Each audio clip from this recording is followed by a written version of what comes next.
Welcome to CTV news. Warangal జిల్లా వర్ధనపేట మండల కేంద్రంలో మాజీ ఎమ్మెల్యే కొండేటి శ్రీధర్ కి శ్రీరామనవమి ఉత్సవాల్లో అవమానం జరిగిందని నిర్వాహకులు వెంటనే క్షమాపణ చెప్పుకుంటే ఎంఆర్పీఎస్ పక్షాన ఆందోళన తీవ్రం చేస్తామని హన్మకొండ జిల్లా ఎంఆర్పీఎస్ నాయకులు మరుపట్ల దేవదాస్ డిమాండ్ చేశారు.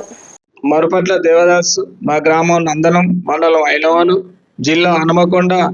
నేను ఎంఆర్పీఎస్ జిల్లా నాయకుడు. వరంగల్ జిల్లా వర్ధనపేట మండలం మాజీ ఎమ్మెల్యే కొండేటి శ్రీధర్ పై జరిగిన అవమానం గురించి దళితుడైన మన ఎమ్మెల్యే శ్రీధర్ గారిని వర్ధనపేట టౌన్ పరిధిలో ఉన్న రామాలయంలో అధికారులు ఇతర ప్రజాప్రతినిధులను ఉన్నప్పటికీ స్థానిక ఎమ్మెల్యే మన MLA Kondeti Sridhar BJP SC Morcha రాష్ట్ర అధ్యక్షుడు కొండేటి శ్రీధర్ గారిని స్టేజ్ వద్దకు పిలిచి ఆహ్వానించడం జరిగింది. దేవుడు అందరికీ సమానమే. మాజీ ఎమ్మెల్యే కొండేటి శ్రీధర్ గారికైనా ఎవరికైనా అందరికీ గౌరవించడం మన మానవుని లక్షణం. అది ఒక సంస్కరణం. అధిక యుగంలో ఇంకా కుల వివక్షత చూపుతూ ఒక దళిత ప్రజాప్రతినిధిని ఆహ్వానించకపోతే మామూలు సామాన్యులను దళితులను ఇంకా ఎలా గుడి వద్ద ఉంచుతారని ఇప్పటికైనా ప్రజలు దళితులను కించపరచడం, అవమానించడం, అగౌరవపరచడం మానుకోవాలని, అలాంటి చర్యలకు పాల్పడిన వ్యక్తులపై చర్యలు తీసుకోవాలని అధికారులను కూడా కోరుకోవడం జరిగింది. మా యొక్క మాజీ ఎమ్మెల్యే కొండేటి శ్రీధర్ గారిని ఉన్నంత అదిగా ఉన్నా కూడా ఇంతకుముందు జరిగిన ఎన్నోసార్లు 2-3 సార్లు కూడా అవమానం జరిగింది ఆయనకు. ఇప్పుడు కూడా ఇలాంటి అవమానం జరగడం మాకు దళితులకు పట్టకుండా ఉంది కాబట్టి ఖచ్చితంగా మాజీ ఎమ్మెల్యే గారికి జరిగిన అవమానాన్ని భరించలేక మేము జీర్ణించుకోలేకపోతున్నాం. దేన్ని కానీ ఇకనైనా వారు ఆలయ సిబ్బంది కానీ ఆలయ వాళ్ళు కానీ మన కొండేటి శ్రీధర్ గారికి క్షమాపణ కాక చెప్పకపోతే దీన్ని ఉధృతం చేసుకొని దీన్ని పైగా ఉంచి దళితులంతా ఏకమై వారి మీద చర్యలు తీసుకునే వరకు మేము అంబేద్కర్ చర్చ్ దగ్గర కూర్చొని ఆందోళన చేయడానికి కూడా సిద్ధంగా ఉన్నాం.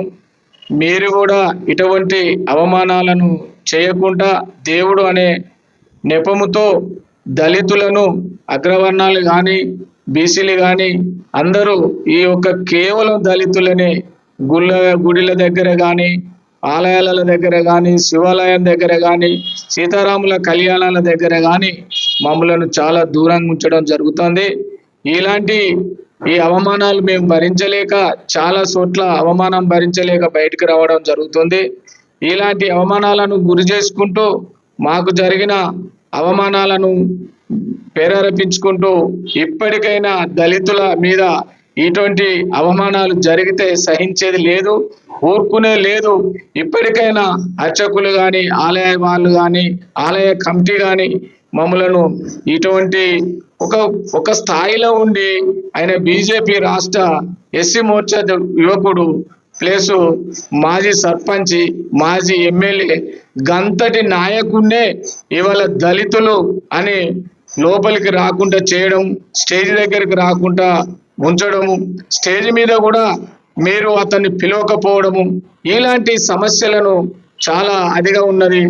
కాబట్టి మీరు ఇప్పటికైనా దళితులను దళితులుగానే చూస్తున్నారు. దళితులు ఏకమైతే ఏమవుతుంది అనేది చూస్తలేరు. అది ఒకసారి చూడండి. మేము దళితులు కాక అదైతే ఎట్లుంటుందో చూడండి. ఇప్పుడు మీరు కాక అతనికి బహిరంగ క్షమాపణ చెప్పకపోతే ఐలోని కానీ, వర్ధనపేట కానీ రాష్ట్ర లెవెల్లో కూడా మేము ఈ సమస్యను ఉధృతం చేయడానికి సిద్ధంగా ఉన్నాం. ఇప్పటికైనా మీరు తెలుసుకొని దళితులను అన్ని ఆలయాలకు కానీ, శివుని దగ్గర కానీ ఎక్కడికైనా ఇక్కడ కూడా మా దళితుని మీద జరిగిన అన్యాయాన్ని ఇక్కడున్న మంత్రులు కానీ, ఎమ్మెల్యేలు కానీ, రాష్ట్ర లెవెల్లో ముఖ్యమంత్రి కానీ జరిగిన కొండేటి శ్రీధర్ గారికి జరిగిన అవమానాన్ని మీరు కనుక దాన్ని చేసుకొని ఆలయం దగ్గరికి వచ్చి ఆలయంలో ఉన్న వాళ్ళు బహిరంగ క్షమాపణ చెప్తేనే ఊరుకుంటాం. ఒకవేళ చెప్పకపోతే దీన్ని పెద్ద ఎత్తున తయారు చేసి దళితులు అంటే ఏంటిదో చూపిస్తాం. అది దయచేసి ఇప్పటికైనా మీరు తెలుసుకొని మా దళితులకు అన్యాయం జరగకుండా చూస్తారని రాష్ట్ర నాయకులకు కానీ ఇక్కడున్న ప్రజా ప్రతినిధులకు కానీ అందరికీ మేము కోరుకోవడం జరుగుతుంది.